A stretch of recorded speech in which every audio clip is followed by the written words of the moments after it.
Kumbe wewe ndo yule binti mwenye laana ambayo utabiri ulikuwa unaonyesha tokea zamani, na wazazi wako walilijua hili na bado wakaficha.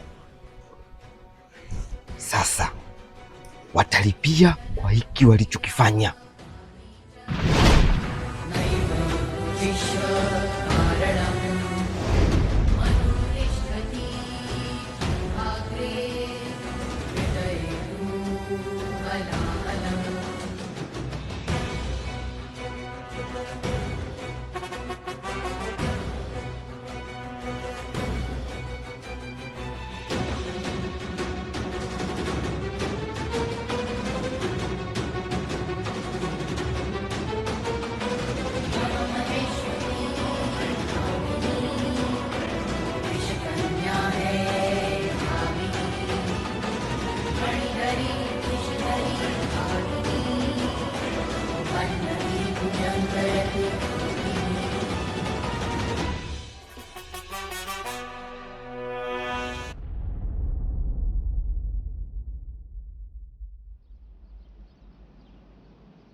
Mbona uwanjani kwangu sasa hivi? Na mbona hali ya hewa imebadilika? Kuna tukio gani? Leo ndo ile siku ya matambiko, siku ambayo haitakiwi kuonekana damu ya aina yoyote. Lakini Aliana, mtoto wa Konsolata, leo ndio siku ambayo anavunja ungo. Pia nimegundua Aliana ndio yule binti ambaye amelaaniwa. Inawezekanaje Aliana akawa ni mtoto mwenye laana aliyakuwa ameshakuwa binti mtu mzima? Utabiri tayari ushasema, na utabiri ukisema hakuna kitu kinachoweza kupindisha. Sasa kabla maafa mengi hayajawa hapa kijijini, ni vyema mkamchukua Aliana, wewe pamoja na mpiga mbiu, ili tunusuru maisha ya wanakijiji, pia tunusuru maisha yetu sisi sote.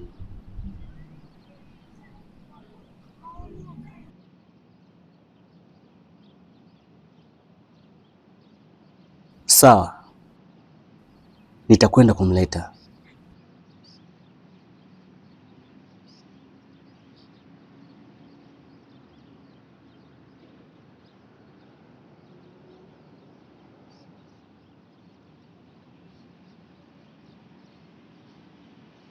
ninakwenda kumleta sasa.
Haijatokea hata siku moja, siku kama ya leo, mtu wa kawaida kupanda huko juu sema ambao unapiga mbio. Kipi kilichokuleta?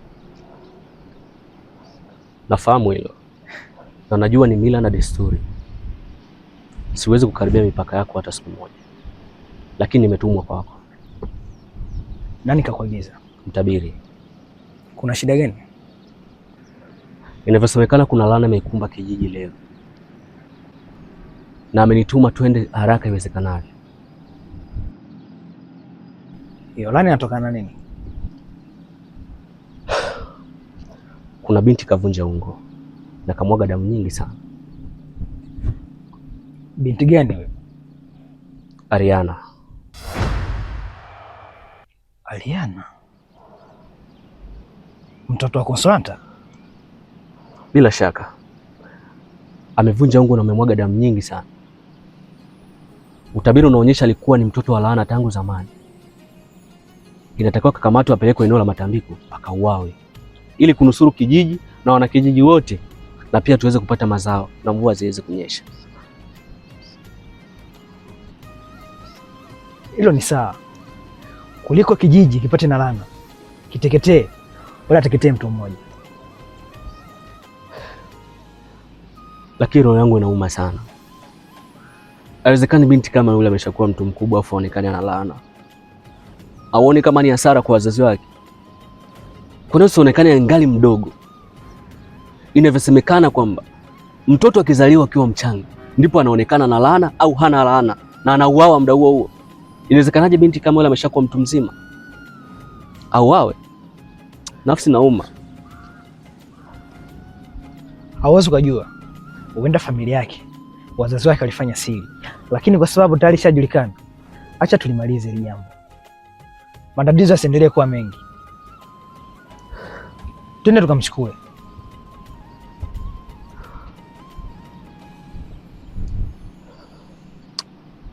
Sawa.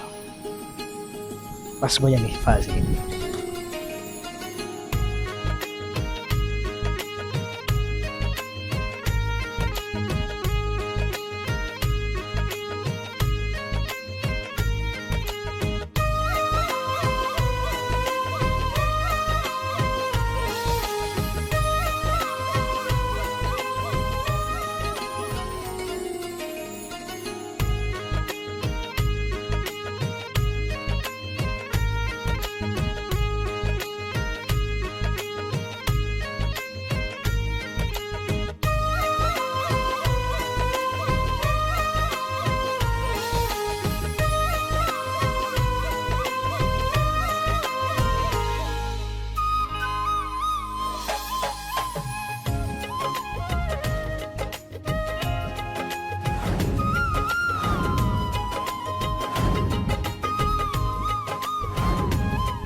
Sasa ule utabiri wa mwaka 2008 unatimia, na kama mila na desturi ya kijiji chetu, mwanadamu yoyote atakayezaliwa na laana inabidi afe.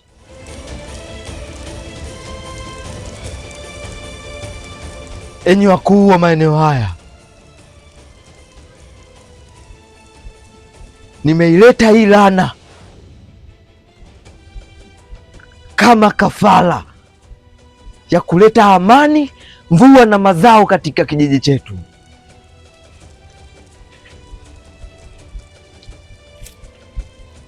Naombeni muipokee wakuu.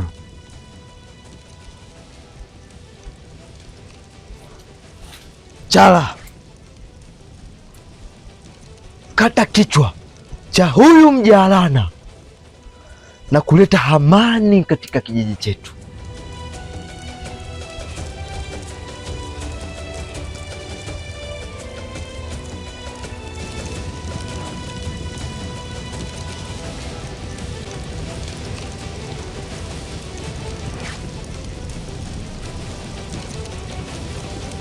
Kata kichwa, damu yake iwe sadaka ya mizimu. Kata kichwa.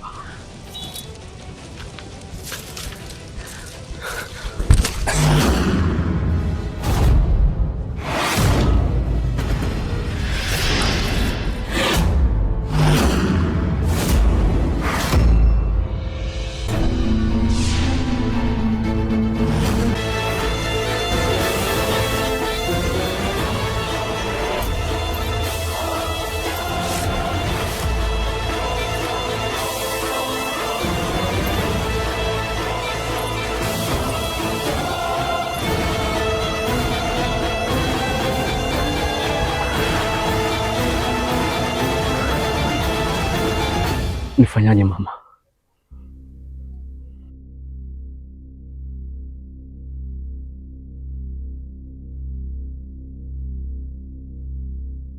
Sikia nikwambie, naomba unilinde na unitoe hapa nilipo sasa hivi.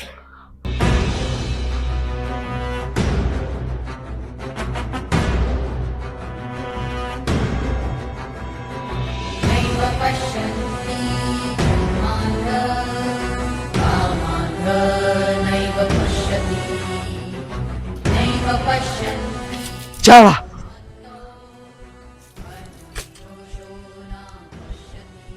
huyo unamficha hapo nyuma, akibadilika utashindwa kumzuia. Mkate kichwa, tenganisha kichwa na iko kiwiliwili hapo.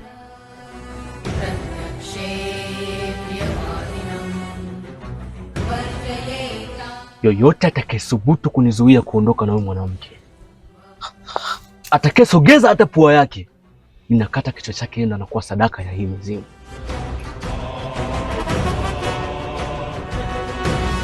Chana ndugu yangu, wewe usifanye hivyo. Kumbuka unaenda kinyume na utabiri wa kijiji hiki. Kumbuka mwanamke huyo atakutumia vibaya ndugu yangu, unaenda kuteketeza kijiji chote. Nimesema hivi, atakayesubutu kumgusa huyu mwanamke ninamkata shingo. Hakuna utabiri unasema mambo kama hayo. Utabiri unasema watoto wadogo ndio watatolewa kafara. Chala, unachotaka kukifanya si sahihi. Chala, utateketeza ndugu zako mwenyewe. Huu sio utabiri ambao umetabiriwa. Usinifuate. Usinifuate. Chala, usifanye hivyo ndugu yangu, unaenda kuteketeza kijiji kizima.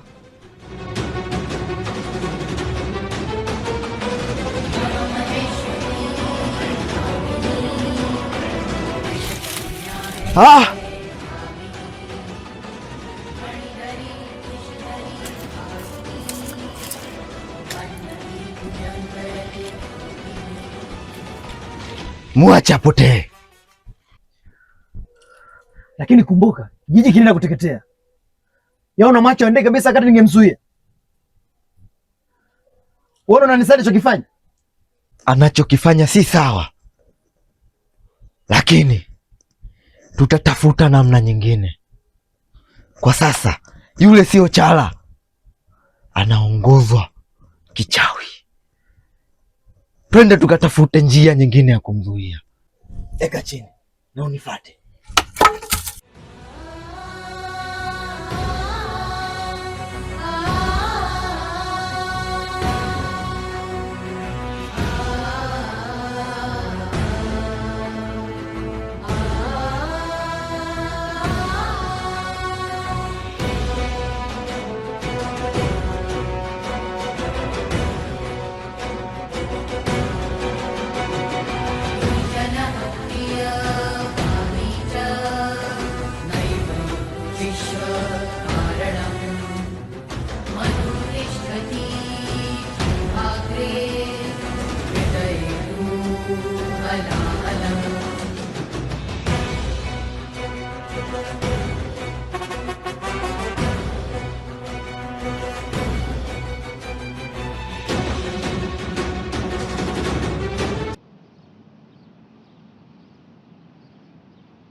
Ndimu, maamuzi hayapaswi kuchukuliwa kwa hasira,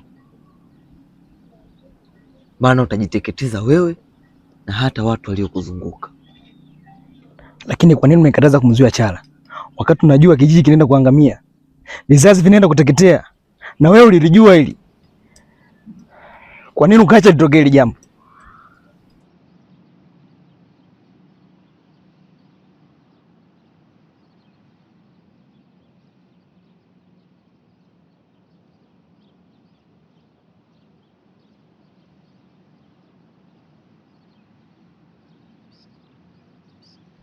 Uchawi uliotumika ni uchawi ambao alikuwa anatumia Consolata hapo nyuma, ambaye ni mama yake Liana,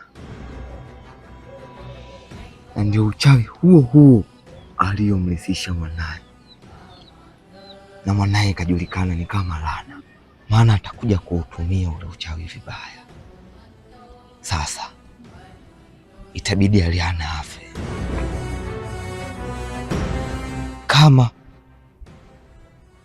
mizimu inavyotaka, na ikija ikatokea kwamba Chala akawa kipingamizi wa hili jambo, Chala naye inabidi afe. Lakini kama Chala hatokuwa kipingamizi kwenye kumuua Liana, basi mwache Chala aishi, maana Liana akifa uchawi utamtoka Chala, na akiwa kipingamizi na yeye itabidi hafe. Lakini inawezekanaje? Kumbuka Chala ni kamanda kijiji hiki, inaweza ikawa tatizo baadaye hapo. Ni bora Chala afe kuliko hiki kiumbe Aliana kiishi. Na nakukumbusha, kama Chala atakuzuia kumuua Aliana, na yeye muue.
Ulizani Aliana ni mtoto mdogo kama unavyofikiria? Chalo ndangu mko mepe chulu mwanje. Ilipaswa umuue. Sasa hivi amekuwa ni kiumbe cha hatari ambacho huwezi kukizuia.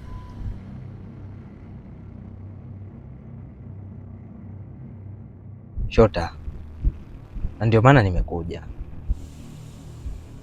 Naamini unaweza ukamzuia Aliana, kwa sababu mama yake Aliana na mama yako wote walikuwa wachawi wa hiki kijiji, na wote walikuwa na nguvu sawa, nguvu ambazo anazo Aliana sasa hivi. Kama Aliana akachukua nguvu kwa mama yake, hata wewe utakuwa umechukua nguvu kwa mama yako, tena kumzidi hata yeye. Lakini kwa sasa hivi nahitaji msaada wako. Naomba umuue Aliana na ulete amani ya kijiji. Kwa unataka nikusaidie? Sio kwa ajili yangu, bali ni kwa ajili ya wanakijiji. Wanakijiji ndio wanahitaji msaada wako wewe. Shota, wewe hufai kukaa huku mapolini. Muue Aliana ili urudi kijijini kama zamani. Sawa, nitakusaidia, lakini ngambinu zinomwa mvile mwewe pongane mama wako ndi wako mamwesinye ponga na wana kijiji ponga nuwazi wako.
Aliana, najua kwa sasa hujui unachokifanya, ila kwa sasa sina mambo mengi.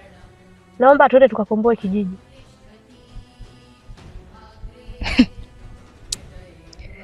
Kwa hiyo unachotaka kumaanisha mimi niende nikafe, si ndio?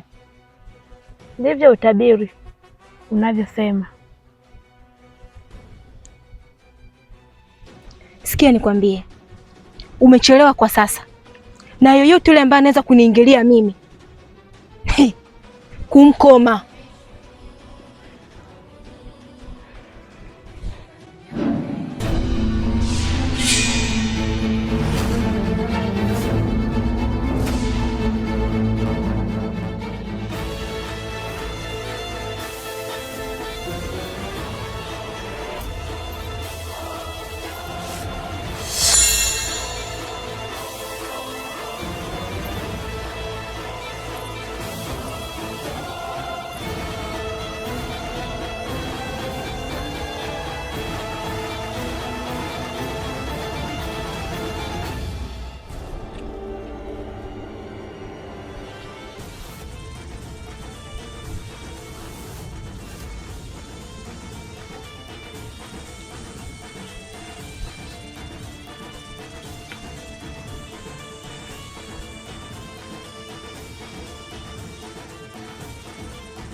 Mimi safari yangu inaishia hapa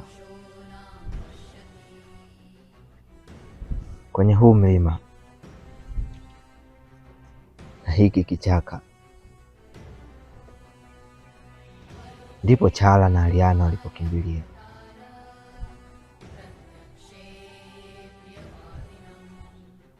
Unajua nini cha kwenda kukifanya? Hakikisha mlengwa anakufa kama utabiri unavyosema.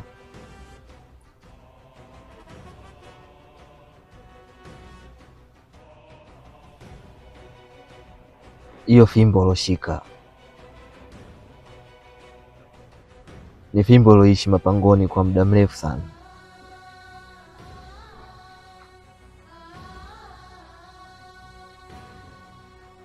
Pia ni fimbo ambayo alikuwa anatumia baba yangu huko nyuma.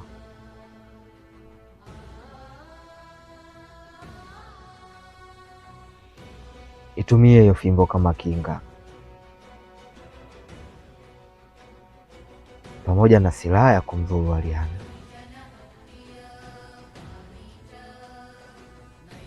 Ndimo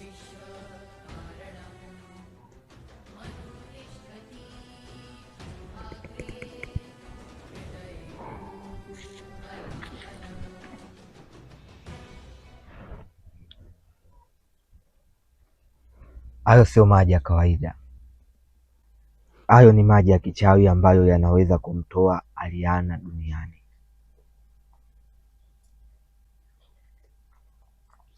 Hakikisha Aliana anakunywa hayo maji. Najua kibaraka wake hatokubali kabisa umdhuru Aliana, lakini tafuta ushawishi wa kumshawishi Chala.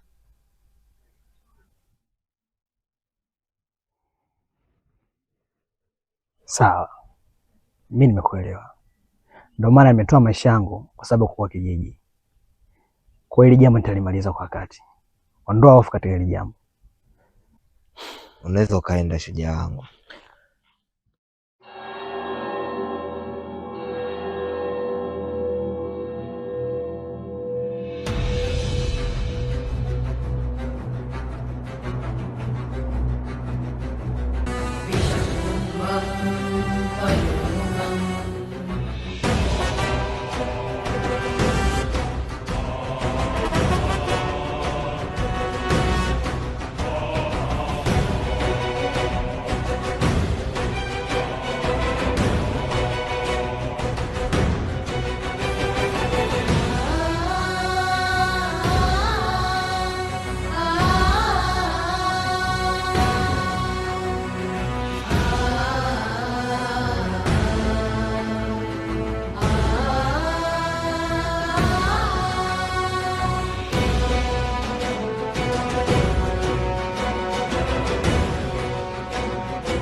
Kaa pumzike.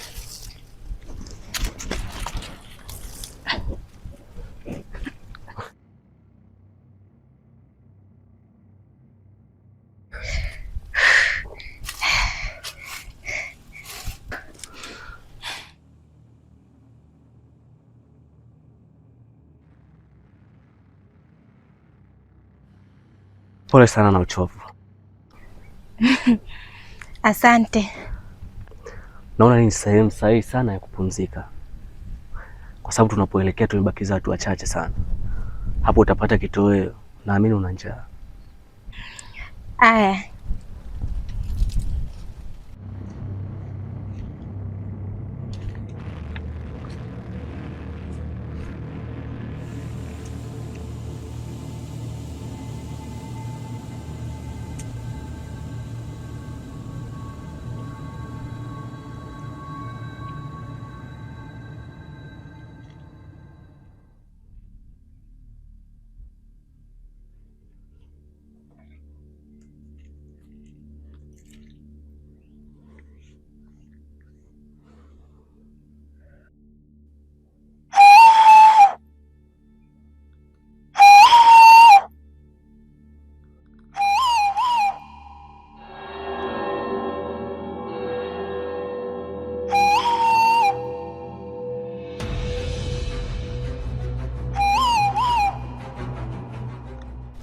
Ngoja mama,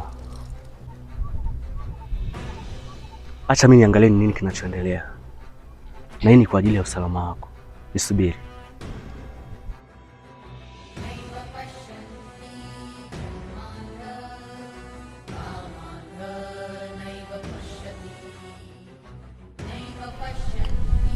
Sawa.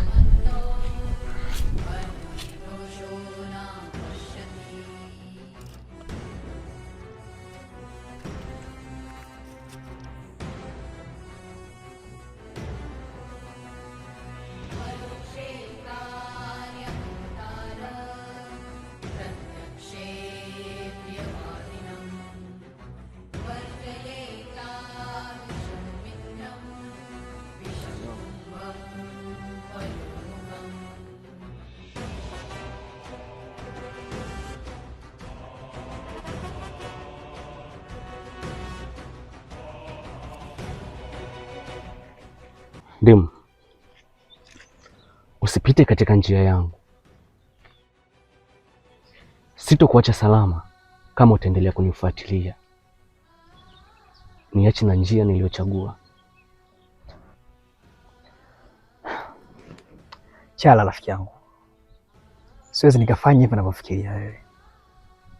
Mimi na wewe tumetoka mbali sana, tumesota sana, na tushakula kiapo hatuwezi tukasalitiana hata siku moja. Kwa nini mimi nifanye kitu ambacho nataka kukifanya? Siwezi kufanya hivyo.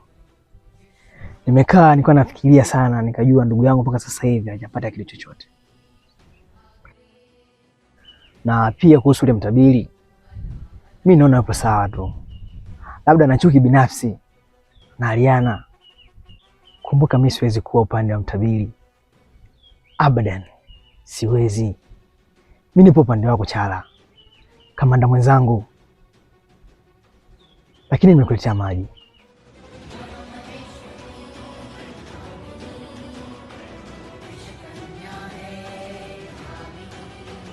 kunywa upate nguvu. Hata mimi nilishangaa sana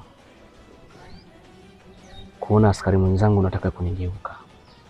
Mtabiri hana chochote anachokifanya. Naomba tuungane tumsaidie yule binti. Na maji, acha nimpelekee yule binti yanye, maana mimi kidogo nina nguvu. Ndikunywa naye hata kidogo. Ndio, maji ni kidogo sana. Angalau akinywa utapata chochote tumboni. Basi sawa. Mimi nakusubiri hapa. Msubiri nakuja. Sawa.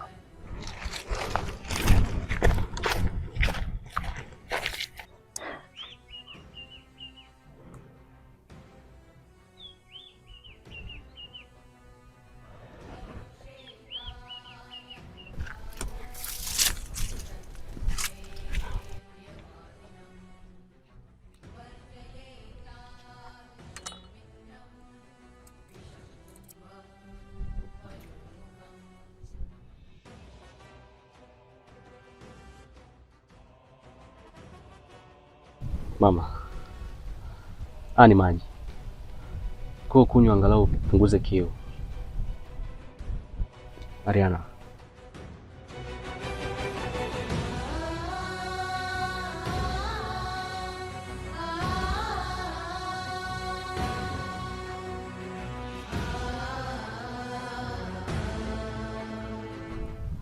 maji hayo yatakusaidia sana mpaka hapo utakaofika utapata chochote kwa ajili ya tumbo.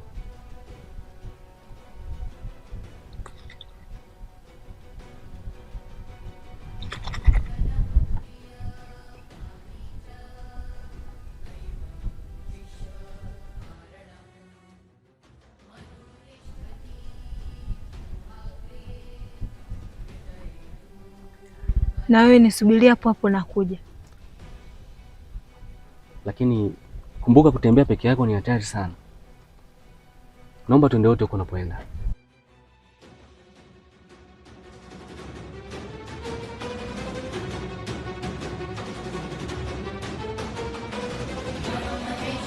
Ariana.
Usifikiri mimi mtoto mdogo, na hiyo fimbo haiwezi kusaidia chochote, maana hata aliokupa hajakuelekeza namna ya kutumia.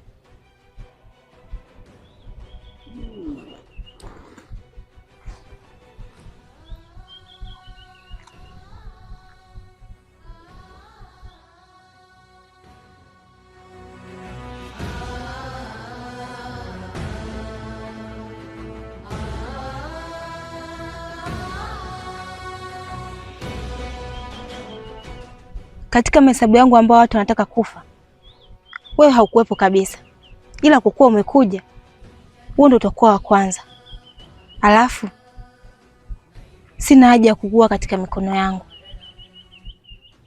ila ya maji ulioniletea ndio atakayokuwa wewe. Au maji sasa nikanywa kwa sababu sina kiu. Utakunywa, maana hata mimi sina kiu pia, na hata Chala ana kiu. Ariana, leo ndo mwisho wako. Mimi kama kamanda kijiji lazima leo nikuue, niweke historia kuwa ndiye mchachu katoa laana katika kijiji hiki. Lazima nikuue.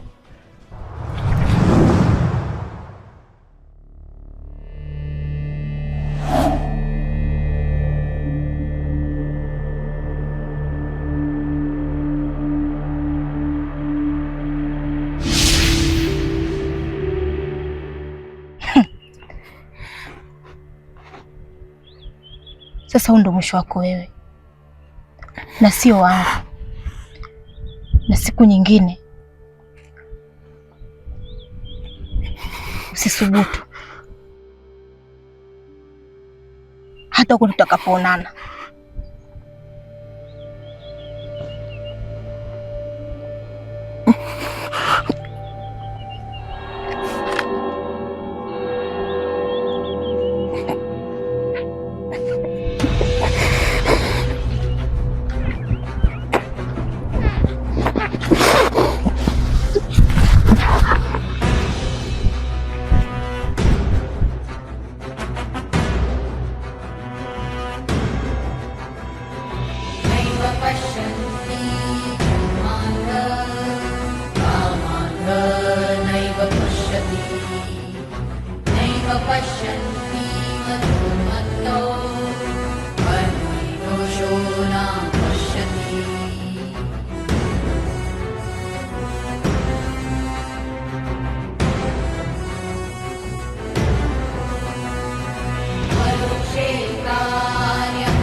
Tondoke.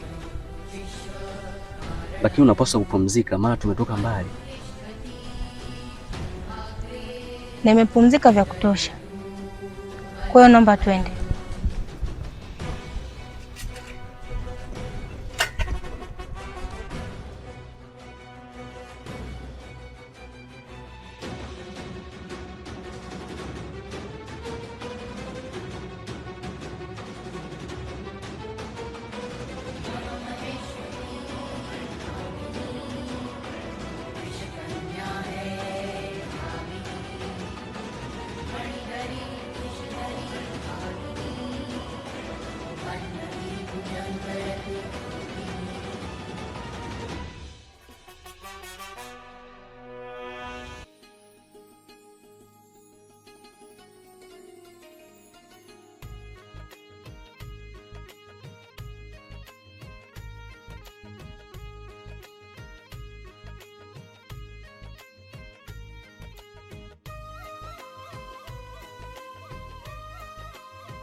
Haina haja ya kupambana, yaliyakuwa ulishakuwa marehemu, ila kwa sasa inatakiwa ujiulize kwa nini uko hai mpaka sasa.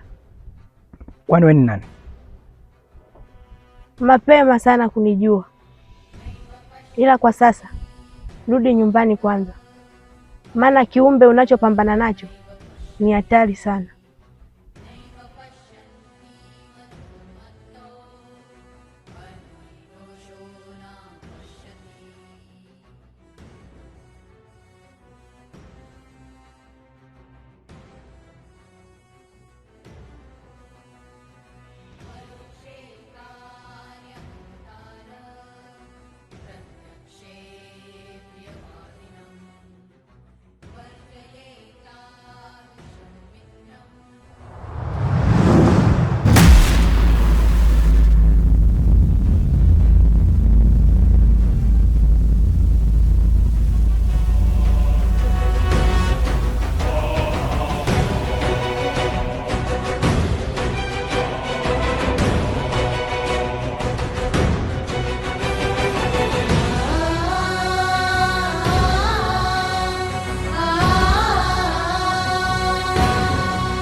Kiwembe, unajua kabisa kuwa ni hatari. Unamtuma kijana wa watu msituni, unamaanisha nini? Na kumdanganya kumpa fimbo ya kichawi ingawa hujamfundisha kutumia, ulitaka afe. Aliana ni kiumbe hatari sana. Mimi mwenyewe nimeamua kuondoka kwanza, na yule kijana alikuwa ameshakufa, nikamrudishia nusu ya uhai. Yanga kamfunyi sumu ya minzi yako no mbanye. Ariana, nimeangalia mazingira huko nje. Hii sio sehemu sahihi ya sisi kukaa hapa. Tuondoke haraka sana.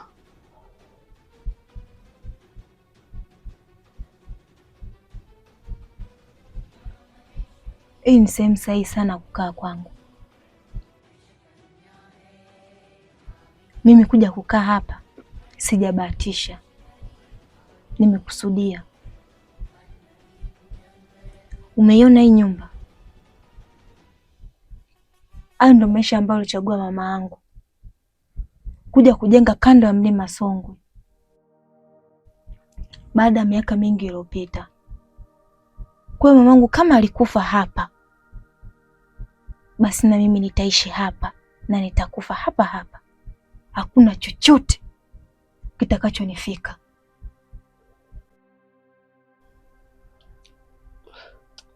Sawa, nimekuelewa Ariana. Basi naomba niruhusu nifike kijijini kidogo, kwa sababu mimi ni kamanda na ni muda nimetoweka sasa tangu tumetoka kwenye matambiko. Naomba niruhusu nifike pale. Wana kijiji watakuwa na shaka sana, na hata ndimu nimemwacha porini kule. Niruhusu niende, nitarudi.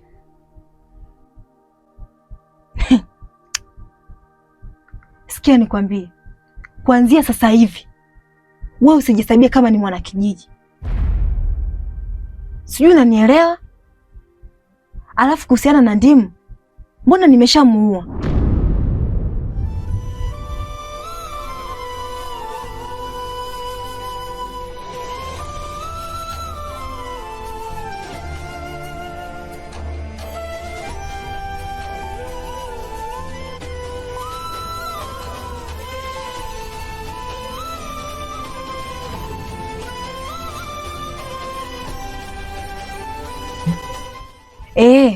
Maji ulioniletea wewe ninywe yalikuwa yana sumu, kwa hiyo nimempelekea mwenyewe na akanywa. Kwa hiyo ameshakufa tayari. Usishangae tu kasikia habari za msiba. Alafu kingine, kuanzia leo wewe ni mbwa wangu mimi.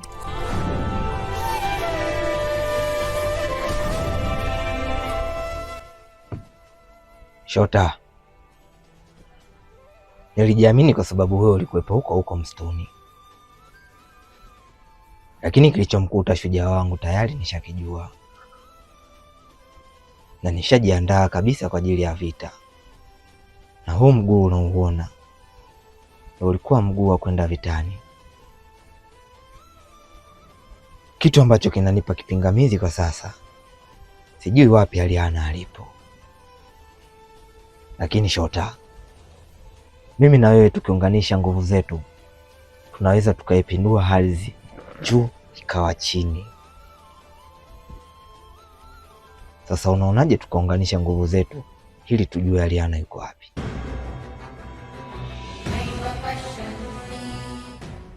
Kiwembe, kwa kuwa nishaamua kukusaidia, niko tayari.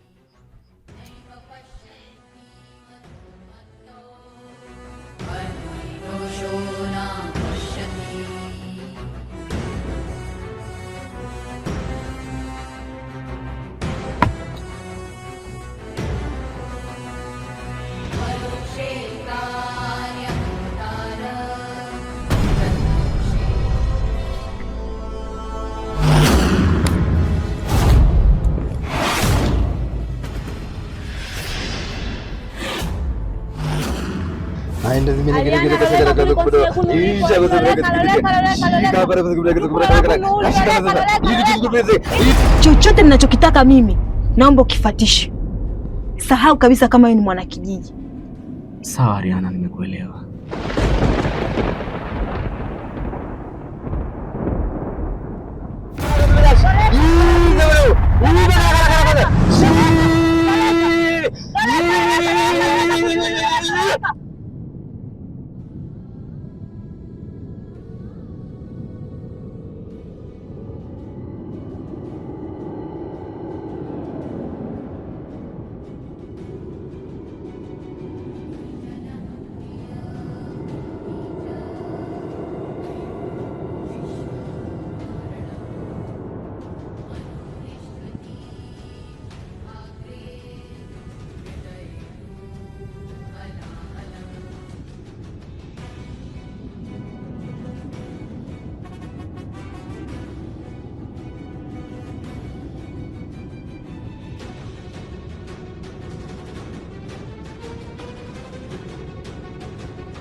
Ariana, hiki ni nini ninachokishuhudia kwenye macho yangu kwa sasa?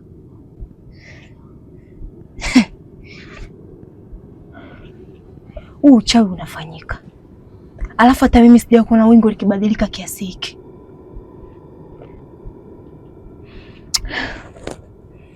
Lakini nimekwambia Ariana, hizi sehemu sio sehemu sahihi. Umeona kitu kinachofanyika? Tuondoke Ariana. Na ni kwa ajili ya usalama wako tu. Chala, huu ni mchezo mdogo sana kwangu, kwa hiyo hilo usijali. Hapa kinachofuata, katafute kuni tuje kukoka moto.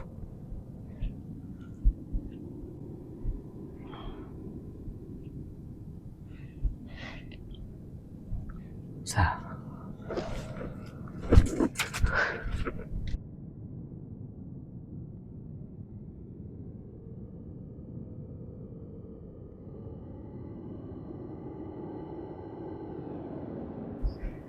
Huna ujanja Ariana.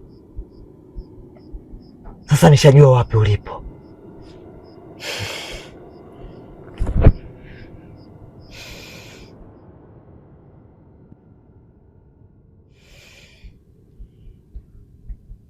Kwa sasa Ariana yupo njiani anaelekea katika kijiji cha Mlima Songwe. Kaa upande wangu wa pili. Nalivalia njuga liswala. Mimi mwenyewe kiwembe makali makata. Lazima nimuoneshe kwa nini nilipewa utabiri kipindi cha nyuma. Lakini nenda kamtoe kwanza yule kijana sumu. Hakuna kinachoshindikana.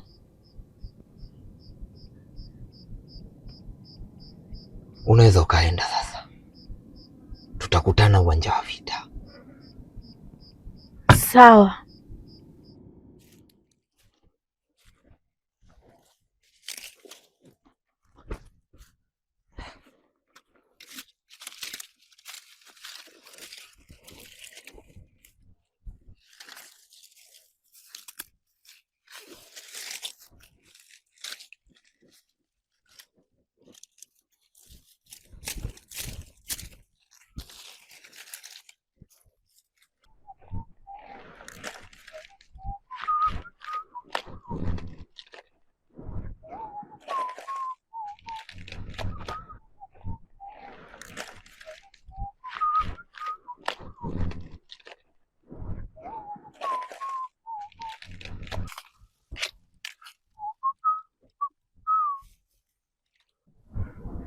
Ariana, nimekuambia usubiri ndani. Unakuja huku na unajua mazingira ni hatari kwako. Kwa nini unataka kunisikiliza? Lakini kumbuka nakwambia kwa ajili ya usalama wako.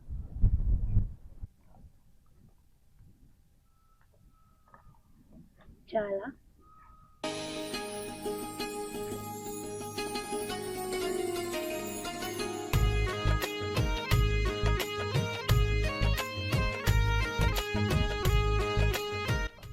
maneno gani hayo mbona unaongea mbele yangu?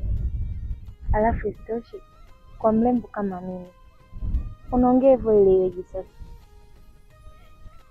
Ariana, kumbuka tupo katika mazingira gani, na kumbuka wewe ni nani na mimi ni nani. Tambua mimi ni kamanda mkubwa wa kijiji, alafu pia nipo hapa kwa ajili yako na kulinda. Mambo hebu yaache basi. Nikwambie kitu Chala, wewe ni kijana mzuri ambaye mwanamke yoyote akikuona lazima ababaike. Chala, unaonaje tukaunda familia, wewe ukawa mume na mimi nikawa mke, alafu isitoshe mimi ndo kwanza nimetoka kuvunja ungo au nitakula vizuri? Hapana Ariana, mimi kwa sasa sitaki kula chakula kama hicho. Hebu niache nisimame kama kamanda na nikulinde, nitimize majukumu yangu. Hicho chakula sitaki kwa sasa, niache. Kamanda, nisikilize basi. Hebu niache.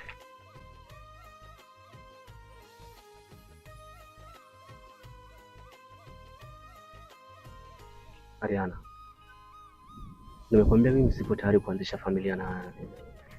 Nenda ndani.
Nisubirieni hapo, nitawakuta kibarazani.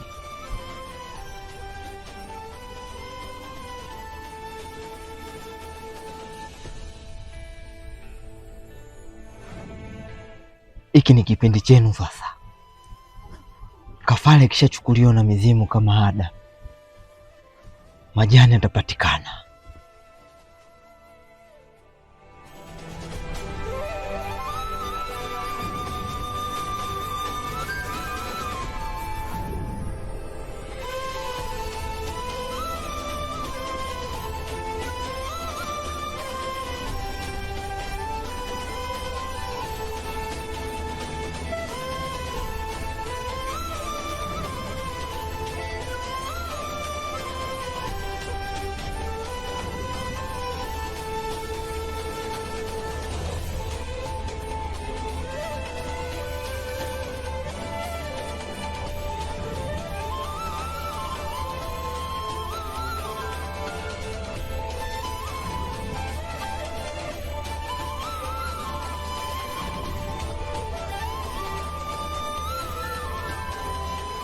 Ariana, nimetoka kukwambia pale unisubiri ndani, unakaaje mlangoni? Kwa unanipangia sehemu za kukaa? Ariana, nimeshakwambia mambo ya mapenzi yaache. Unazungumza nini wewe? Mapenzi? Hivyo unajua mapenzi? Au una kijiji wamekuchanganya wewe? Sikiliza nikwambie Chala, mimi usinichanganye kabisa. Mimi ndo kwanza binti mdogo, na ndo kwanza nimevunja ungo, alafu ndio kunichanganya na habari za mapenzi. Wewe una wazimu eh? Nitakuvuruga sasa hivi. Alafu kingine, unachokitafuta utakipata. Wewe ni mbwa tu na utabaki kuwa mbwa wangu mimi. Hebu ingia ndani.